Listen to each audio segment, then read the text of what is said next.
Canadian comedian. A tribute to John Candy. You're still a non-smoker, aren't you? Daddy. Just being a dad, that's all. Hey, how's the boat coming? It's coming. A little slow. Not good, huh? Could be better. Hey, can't win them all. But you'd like to win one, wouldn't you? One would be nice.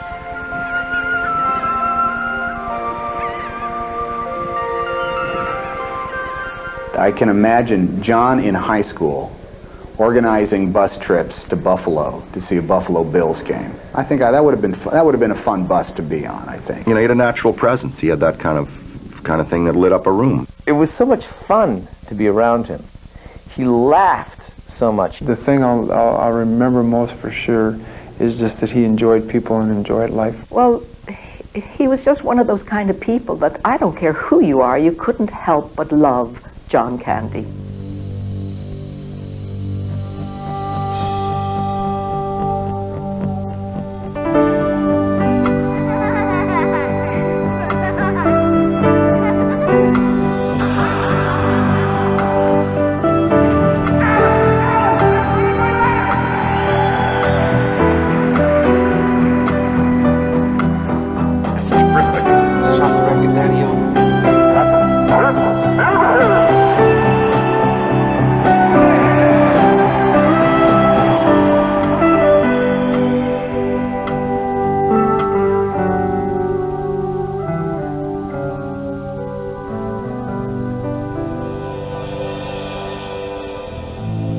John Franklin Candy.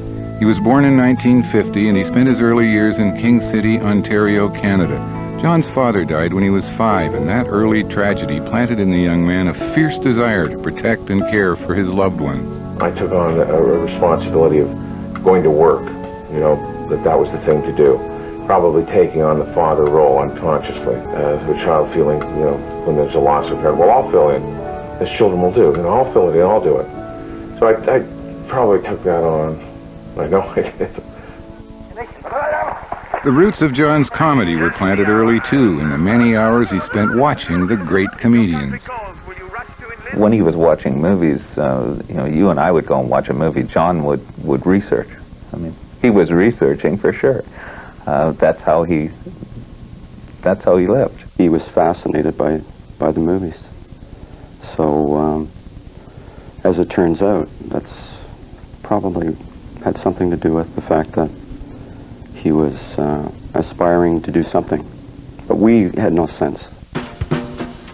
John's decision after high school to become an actor surprised everyone, but John was convinced his destiny was the stage, any stage. Whether it's sunny or whether it's not, whether it's freezing or terribly hot, whether it's cloudy or whether it's clear, whether it's thunder or wind that you hear. At Toronto's Tarragon Theatre, John landed the role of a Shriner in the play Creeps, and it was clear he had found his niche. He was just so happy to be there at all. Like most of us are when we first start in this business, you know, we're prepared to do it all for nothing. I had just come from Ottawa with Valerie Bromfield, my old partner there in comedy. She had done a children's theater play, I think with YPT or one of these groups, and where they'd, you know, go up to Bala Bay and, you know, tour around and, you know, dress as squirrels and stuff. And she said she'd met a guy there who was, he said, he's just like you, she said, you know, you're the same, you guys, you know. These, you know, big Canadian men. And one day I was walking by her apartment on Yonge Street, and, you know, she leaned out the window and said, hey, come on up, you know, this guy's here, Candy's here. And I walked up, and there was John. He was in a brown suit, and he had his brown Pontiac parked outside, and he was selling Kleenex. He had a job with Perkins Paper. He got a LeSabre car, and he was able to go around and stock shelves. And I told him that was the real career option. I mean, he got a company car, he got to wear a suit, and he got to be a sort of a general manager of a little area. And I really thought that was the direction he should go into. Thank goodness for everybody that he didn't take it. In 1972, Chicago's renowned Second City Comedy Theater arrived in Toronto to conduct auditions. Every actor in town wanted to try out except John Candy. His friend Dan Aykroyd took drastic action. We were all kind of scared because the audition was 5 characters, you know. You had to come out and walk out and as one character, go back, and then a minute later come back as another character. And I think what we did was we said, oh, John, well, come down and watch us, you know, please come down and kind of offer some support, you know. I was invited by Dan Aykroyd and Valerie Bromfield to join them for lunch, and they had put my name down on the list to audition, unbeknownst to me. And while I was standing around waiting for Dan and Val to finish their work there, my name was called, and they pushed me into a room. So what do you got to lose? And he went up. I was like, oh, I'll kill you for doing this to me. And I went into this theater, and I was just, and they said, go up on stage there, this is a department store exercise. The object of the game is give and take. That's all we want from you. Wow, the sweat was all over me. As soon as they saw Candy on stage, you know, it didn't matter what he did, it was just a presence, you know, and I think that they were really more thrilled about getting Candy that day than they were about Valerie and I. 2 days later, they called and said, would you move to Chicago? It took me about 5 seconds to get my mouth open, and they said, you'll be there for a couple of weeks. I ended up living there a year and a half. Of all the people I worked with at Second City, John improved the most as an actor. I think he maybe wouldn't have to because, you know, as I said, he had so much going for him just as far as presence went. A lot of actors, I think, would coast on that, but John didn't. I watched what he could do with a part, you know, and how believable he'd make it and how interesting he could make it. How he could create a true character, and really, I really credit him with being one of the best, you know. Action! Have you heard from Caesar? Wine! Ah! No, not wine, not wine, not wine. It wasn't wine, it was gas. I can't work with him. You can't work with me. Yes, I can't work with you. You can't work with me! This is ridiculous! I can't stand working with you or you! What are you talking about? 7 weeks of hell, that's what it's been for me! Yeah? I can't stand this place! I'm out of it! I quit! We used to do these improvs where John called it his room, and there were sort of like things set. The more you did John's room with him, the more you could really play, because everything was always in the same place. Blow darts on the top shelf. Books in Latin in the middle over here, and file cabinet over here with information about your family. And, you know, John, in the middle of a scene, would go, you know, I have a book that, well, here, you read it. And I'd take the book, because you're never supposed to deny an improv. You take it, and he says, it's written in Latin. And, you know, you'd have to read in Latin. You'd have to make up some Latin to go with it. And he was constantly, like, you know, pushing you and egging you forward, but in a real playful way. And the audience just loved him. As a performer, I think the Second City stage was the best for me.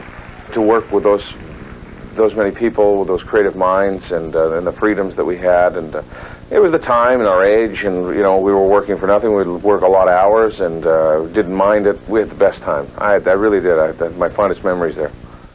I vividly remember the 43 hours we took to drive from Toronto to Los Angeles, and it was like the beginning of our dreams, you know, and that was a journey that I'll never forget. You know, we played old music, we sang, and talked and wrote routines and you know, focused in on what we were going to do when we got older and where we wanted to go. And looking back on that, it was one of those kind of great you know, drives of origination where we really focused in positively on the vision we wanted for our careers and went for it.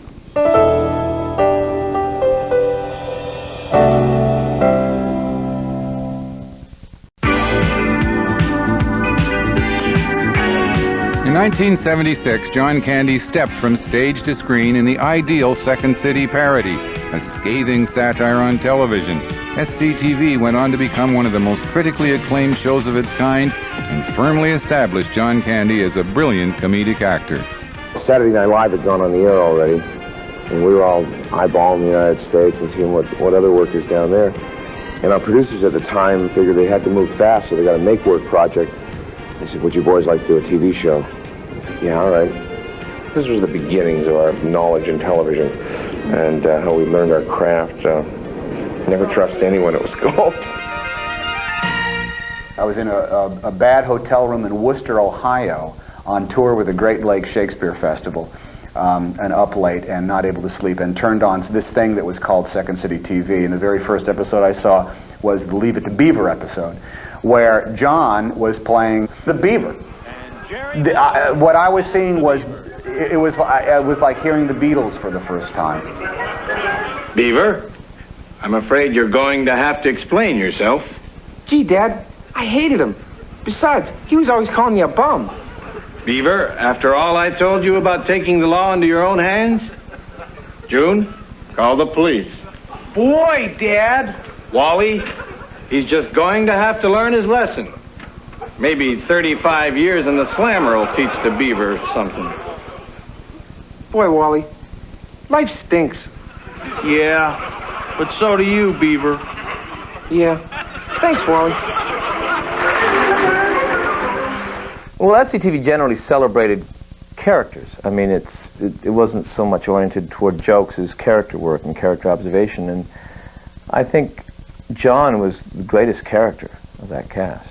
When you sat in a room and brainstormed, John's concepts were the best. It was John that thought of throwing the TVs out the window, and it was John who thought of half of the really kind of interesting concepts that came up on SCTV. So I thought he could do everything, and I thought he could do everything, you know, exceptionally well.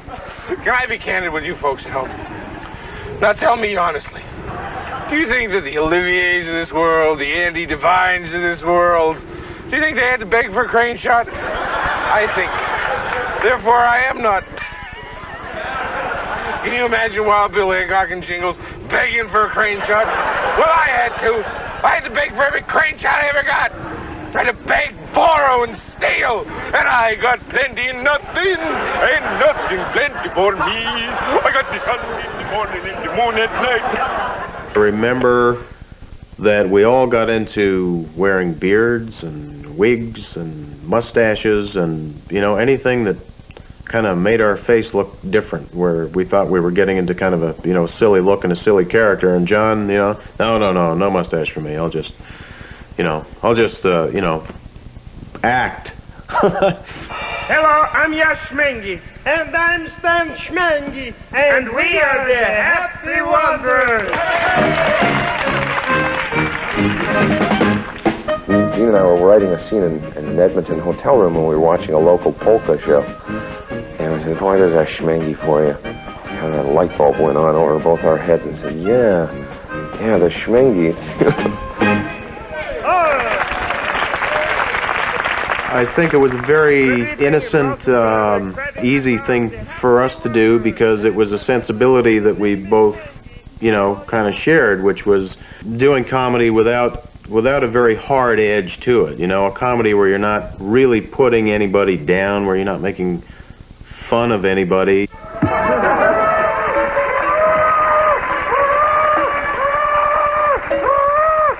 Good morning, Mrs. Valvo. Good morning, boys and girls. Good morning, Mr. Messenger. And where are we going? Pray tell. I'm all prepared to pick up and pound the pavement. Oh, that's very good. Boys and girls, you see, today, Mr. Messenger and I are going off to prison, the Mellinger Maximum Security Prison. And why are we going there, Mr. Messenger? To kill some time. That's right, to kill some time. No, to kill some time. I want to kill some time. I think John just kind of, in spite of himself, was just the truth, spoke the truth, he was the truth, he was authentic, he was the real thing. And I think he was blessed also with never second-guessing that, certainly in the public persona. Well, when I think of John, I think of his generosity and his kindness. I think of someone who was very gifted, who shared those gifts with a lot of people. He was very much the family man. He loved his children and his wife. Father Robert Hale married John and his wife Rose in April 1979. The next year, their daughter Jennifer was born, and their son Christopher was born in 1984. The role of family man fit John perfectly and enriched his life on the set of SCTV. Well, the whole thing or just that one line? Still used to say it. Still used to say it.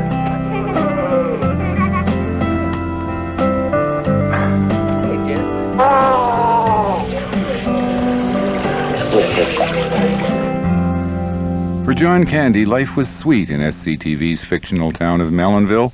On the air for over 7 years and garnering 13 Emmy nominations, 2 Emmy Awards, and an ACTRA Award, SCTV created a loyal following. I was so impressed watching SCTV, the work he was doing on that, because it was so close to, it was like my town. You know, Mellonville was, I lived there, and all those characters that he did were people that I knew, and I said, I know how he's doing this. In 1983, John left SCTV. Taking advantage of his critical success and mass appeal on television, he headed for Hollywood, where, with films like Strike... I got cast in Splash, and Ron telling me that John Candy was going to play my brother, I felt as though I was working with the legendary Second City TV alumnus John Candy, and I was thrilled.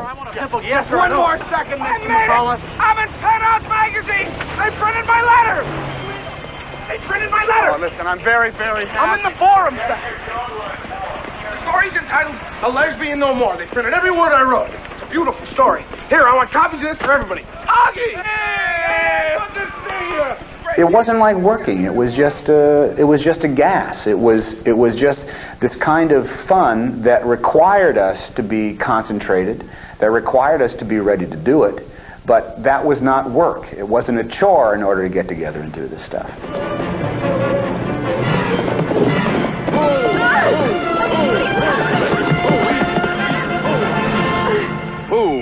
Ho, big fella, ho. Settle down. I believe you dropped your hat, Miss Henderson. Thank you. You saved my life. What? Haven't we met? Perhaps. And perhaps we'll meet again. Yeah!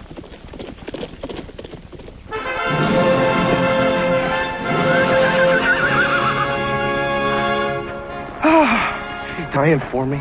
I love this. It's something that you can't ask an actor to do. Either up on the screens, people are instinctively rooting for somebody or they're not rooting for somebody. And John is just somebody that people rooted for. I'm so at home on a set. You know, just, oh yes, lamps, dirty floors, cables. I mean, I could be there all day. I think that's part of the reason why I like to work so much. I love it. Yeah, they want to do this thing.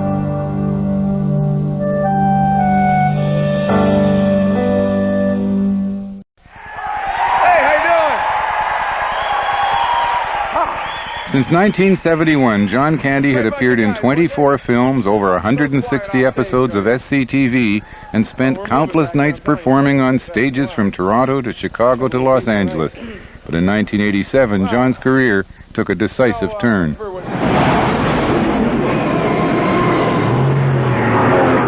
Do you feel this vehicle is safe for highway travel? Yes, I do. Yes, I really do. I believe that. I know it's not pretty to look at, but it'll get you where you want to go. Now, you got no outside mirror.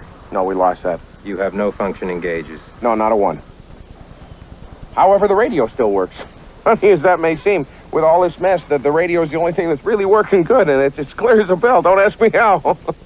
The Planes and Trains, I read it and I went, how did he get in my head? I mean, it's as if I had written this myself. My dialogue, and when we met, we clicked. I could do a script and give it to John, and John he'd do the final check on it, and you know that was, as a director, that was a great gift. You know, he really didn't allow me to make a mistake. Del, why did you kiss my ear? Why are you holding my hand? Where's your other hand? Between two pillows. Those aren't pillows.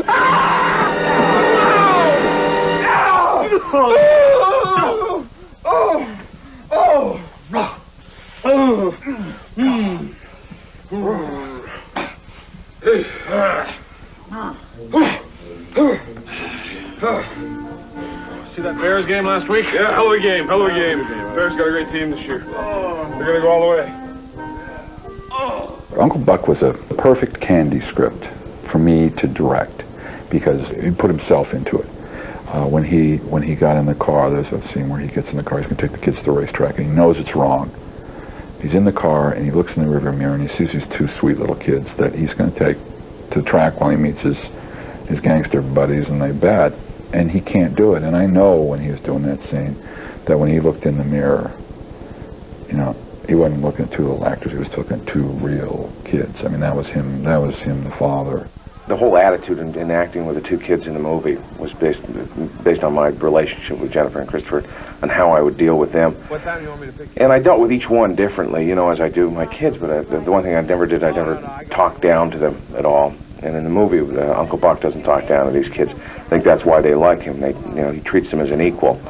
And they like that, and they're given that respect and that self-esteem, and that comes across. Stand me up today, and tomorrow I'll drive you to school in my robe and pajamas and walk you to your first class. 4 o'clock, okay? I'm stunned that I'm related to you. You get the pole out of your keister, we're gonna get along just fine. Did you ever have anyone embarrass you like this?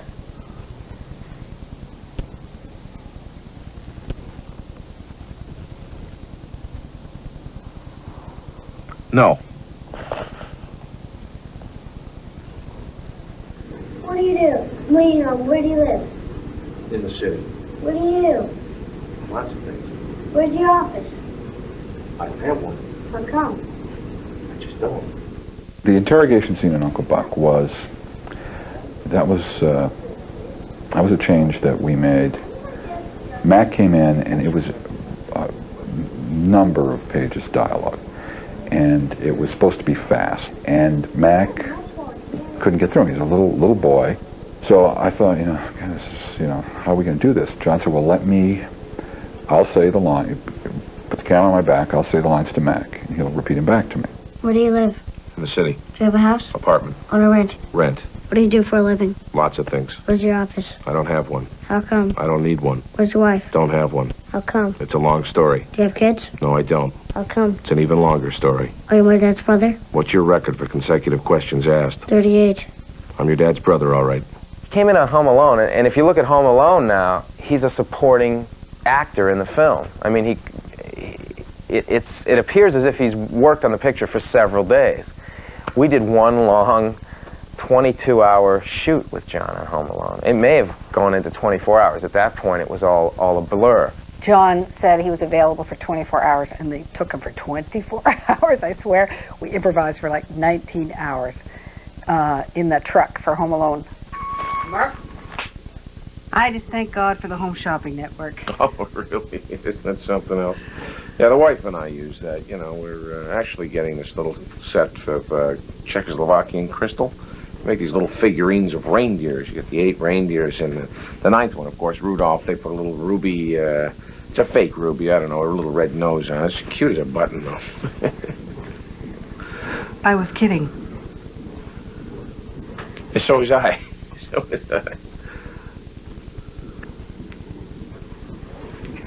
It was amazing to see a man of this stature, who was this famous of an actor, come in and just give you take after take, constantly improvising, constantly willing to do another take and another take. He just was not ever tired, not ever exhausted. Then in Only Lonely, to have him play a serious role that really kind of tapped further into that sad and tragic side. That was another marvel to watch. And he did a beautiful job with that. What I remember about meeting Maureen O'Hara for the first time was that John and I, as film fans and film buffs, were meeting a legend. And it was an amazing moment to see these two together for the first time, because you believed that they were mother and son. I said, I have to meet Christopher Columbus and John Candy. And I went into the studio to meet them, a little bit, not sure about what they were going to be like. And I met John Candy. And 3 minutes later, I said, okay, I'll be your ma. We're shooting Only Lonely. He had this great huge trailer. You know, the production company gave him a great trailer. And Maureen O'Hara had this little dinky trailer. And John said, you know, Maureen should have a trailer like this. You know, are you kidding? She was in The Quiet Man. She worked with the Duke. How can you put her in a trailer like this, you know? And they said, well, you know, we can't afford it. You know, we want to put the money on the screen. John said, okay. I see. All right, Maureen will take my trailer, and I will be in the honey wagon. And the honey wagon, I don't know if anyone knows what it looks like, but they're like 6, 7 doors and little stairs, and just a little cot, and a little teeny bathroom, and a little mirror. And the producers were just so embarrassed. They were just so embarrassed. He did it for like 2, 3 days, and then they finally got him a big trailer. And John, no, I want the money on the screen. I'm fine here as long as Miss O'Hara is fine. No, John, we found some money for the trailer. Oh, you did? He was, I discovered, a better actor than he realized that he was. And having done a few scenes with him, I was astounded at his magnificent ability, because most people recognized him as a comedian. But he was much, much more than a comedian. He was a fine, sensitive actor. To put your comedy tools down and go without them, it's hard to do. And that took a lot to do. It took a lot of guts to say, okay, I'm going to do a movie that doesn't have jokes in it. I mean, everybody wants to do a comedy, you know. Every dramatic actor wants to do a comedy, but I don't know, you know, the amount of courage it takes to really say, things that I do best, I'm going to set them aside and try something else.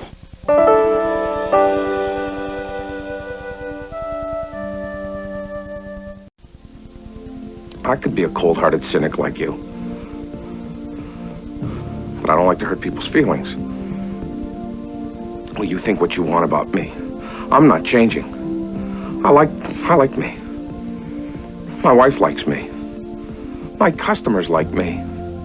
Because I'm the real article. What you see is what you get.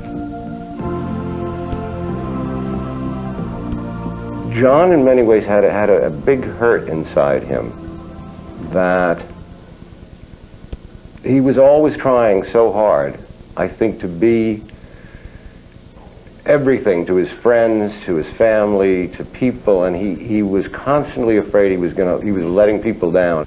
We were at a big Teamsters convention in Chicago. We made an entrance. And, you know, we took pictures and we signed autographs together. And then at a certain point, you got to go. You know, it's like, Mr. President, thank you very much. You know, it's like, and you leave. He couldn't leave. I mean, it took us a half an hour to get out of the damn building. And he was just signing and being really nice and giving so much energy out. And by the time he got outside, he was like beat. He just didn't want to hurt anybody's feelings. He was always championing somebody else. And the 110% went into making somebody else's project, somebody else's life, somebody else's world better. He could have stood to give that much to himself, I think. Turned 40, started getting anxiety, developing anxiety, panic attacks. And started, you have to take it all down and find, you know, step back and see what it is. And so what better way to go than through an analyst? I wish, as a child, I would have had an analyst. I think it was getting to him a little bit, you know, just like all of us, you know, the choice of scripts and the trying to hustle projects and keep your name alive and keep your good reputation alive. I mean, that pressure was getting to him, no doubt. John, though, was full of dreams and ideas, and as his star rose, he began to branch out creatively in unexpected directions. Picture, if you will, one Mr. John Candy, who has just bought himself the world's most powerful transmitter. Radio Candy, broadcast for 2 years out of a studio in John's Los Angeles office, resulted from his love for music. Clarence Clemens, Phil Collins, Bruce Springsteen visited Radio Candy, which aired on 360 stations across North America.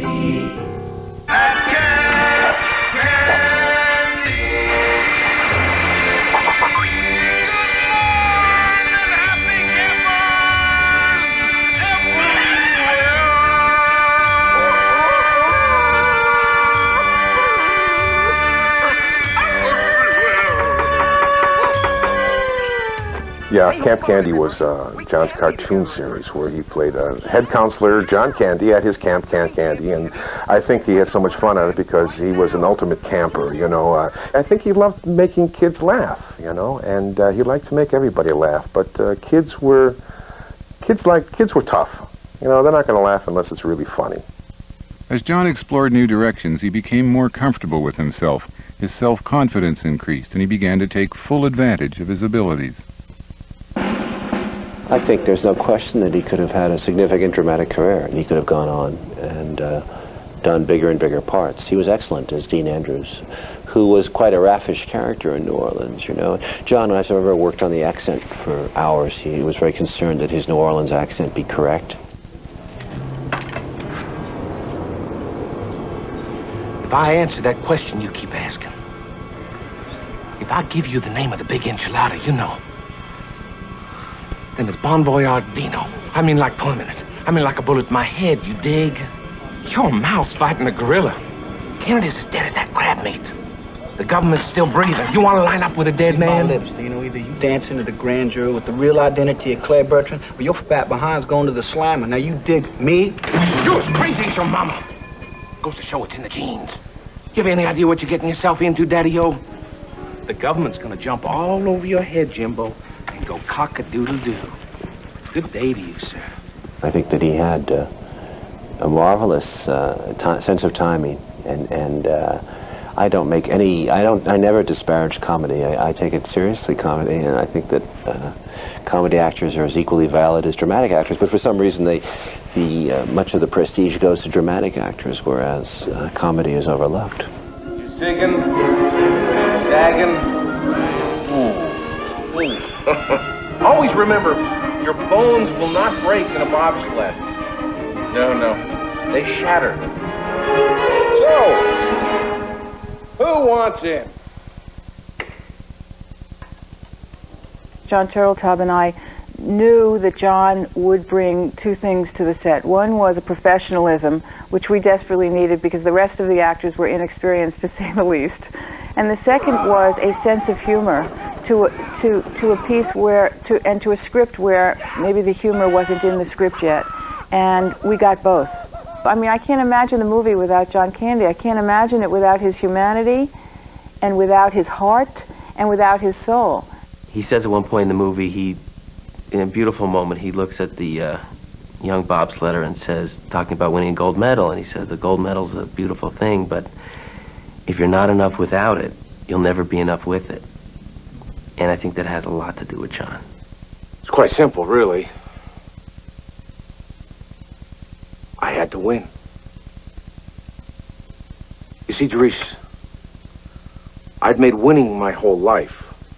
And when you make winning your whole life, you have to keep on winning, no matter what. You understand that? No, I don't understand, Coach. You had 2 gold medals. You had it all. Therese, a gold medal is a wonderful thing. But if you're not enough without it, you'll never be enough with it. You know, Irv Blitzer was a guy who had a really stellar career, had won some gold medals, and then made some mistakes, and wasn't welcome anymore. He wasn't welcome anymore in the world of Olympic bobsled racing. And I think in some ways that John had felt that way also, that he was felt out of the core of the Hollywood decision-making, if you will. And I said, trust me, your body of work is extraordinary. You've made thousands, millions of people laugh. Yes! All right! Cut it. That's a cut. Now people are going to see me and go. I'm going through that point in my life, I think right now I'm sort of reflecting and looking back and going, well, I've done this so far, and what do I want to do now? I've done very well. You know, life is too short. I don't need to. You know, this is a real place. These are real people around me, and you got to do real things every day. You've got responsibilities. You know, I chose that life. A lot of people don't want responsibilities, family, home.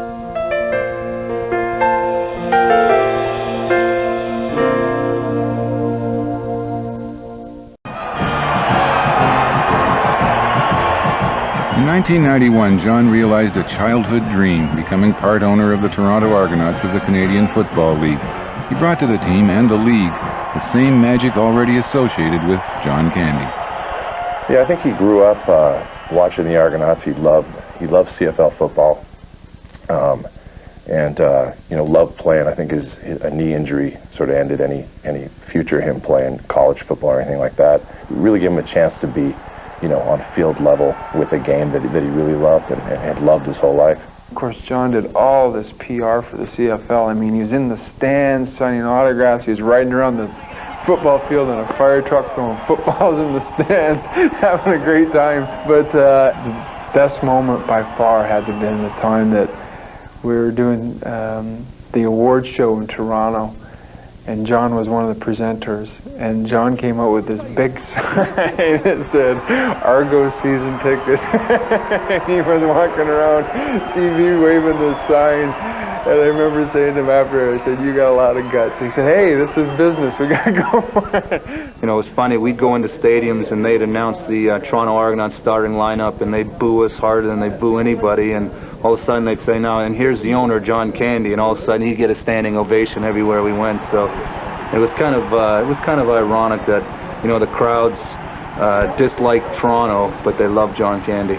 He was like a Roman emperor. They were on their feet screaming, and all he was doing was walking around. He was there in their presence, in the presence of 60,000 some people, and that was just drove people wild that he was just near them. He was a real hero.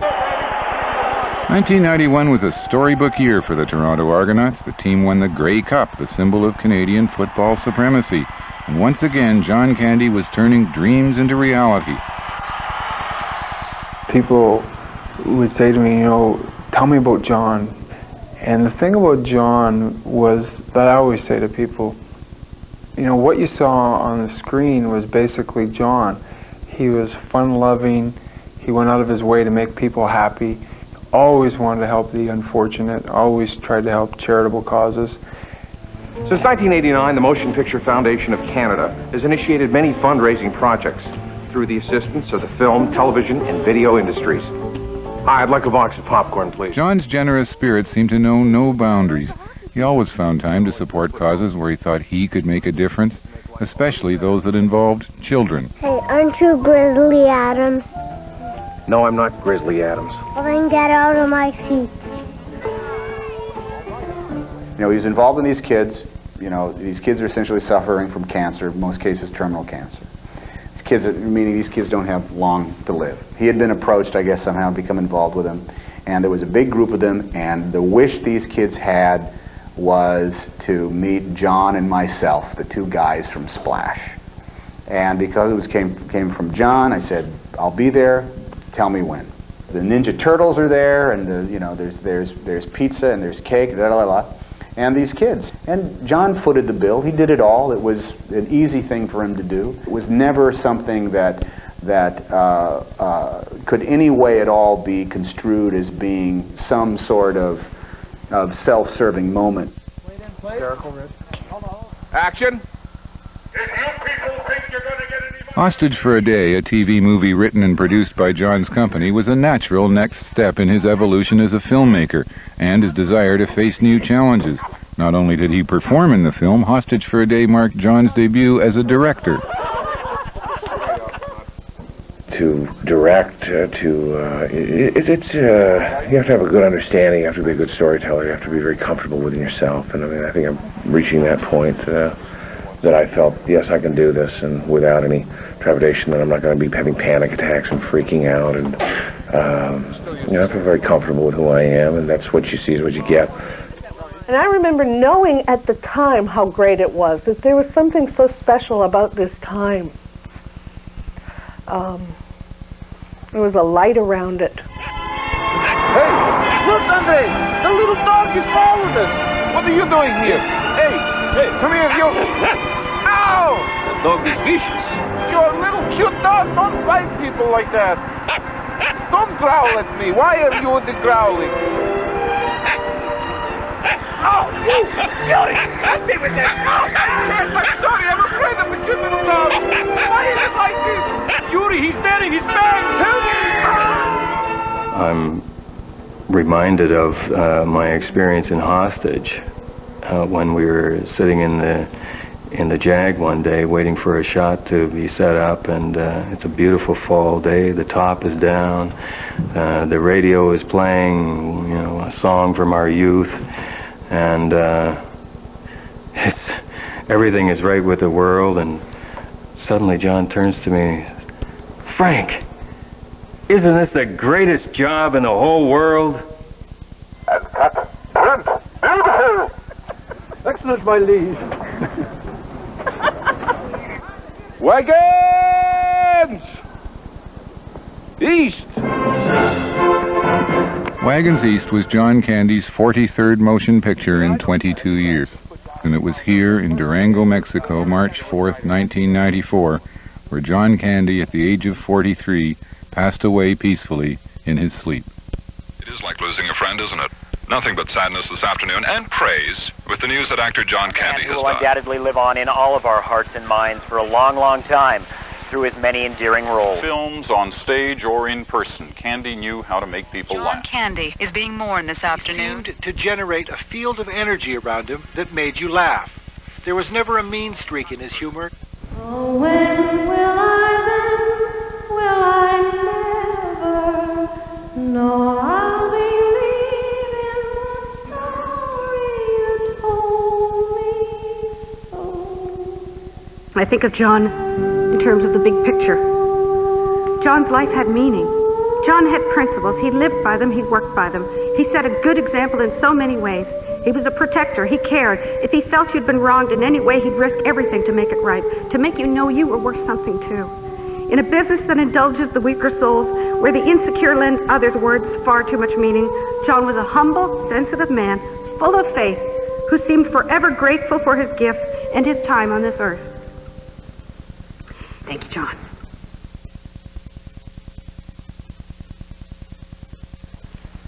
Good evening. Have you read the newspaper lately? Or watched the news on the TV? This one fighting that one. This one invading the other one. Hostages taking here, terrorists bombing there, hijackings over here, towering infernos everywhere. The world is in a mess. And there's sweet diddly you can do about it. My only advice to you is, when everything gets you down, you get up and mambo!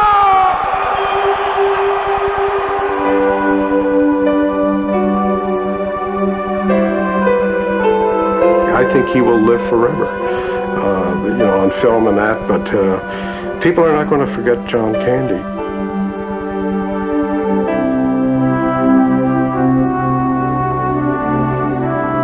He was a king.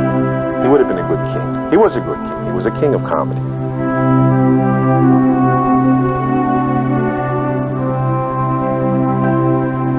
I'll never be able to laugh like that with someone again. That connection is lost because it truly was like having a brother.